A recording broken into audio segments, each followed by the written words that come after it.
I believe that entering into God's rest is much better than just waiting. Because when you enter into God's rest, you are confident that God is going to help you. And you know that He's guiding you and He's arranging circumstances for you to meet your life partner. To really be fulfilled in life, you have to find the one. That's what everybody says. But nobody knows who the one is. What I'm going to tell you today is the one is Jesus.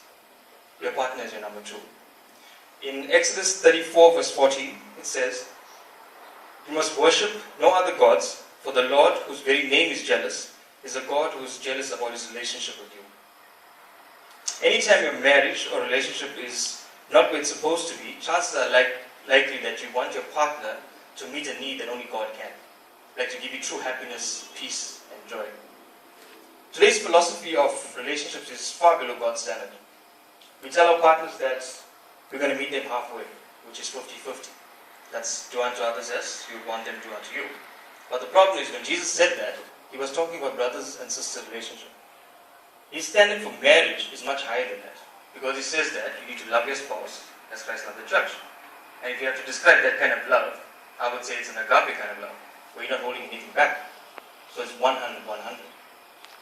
Having a relationship with God is what excites His heart. He wants to be number one in your life. And until you let Him be number one in your life, it's going to be very difficult to find your number two.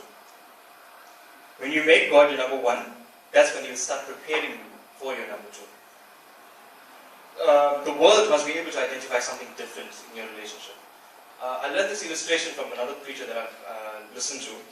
And he said that if you got God at the center of your relationship as number one, and you've got yourself and your partner, now the closer you grow to God, the closer you end up growing to each other. I don't know if you can see this illustration. So the closer you grow to God, the closer you grow to each other. So when you're looking for your number two, you need to have Jesus in common more than anything else. That's one thing to consider, because that's the rock on which your relationship is built on.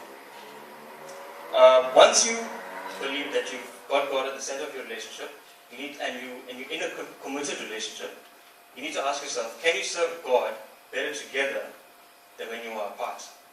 And if you're in a relationship and you're committed and you're ready for marriage, there's a verse in the Bible that's specific for this moment, and it's Psalms 34 verse 3. "Come, let us tell of the Lord's greatness. Let us exalt His name together." Now, before I go to my next point, I've got another video that I'd like to show.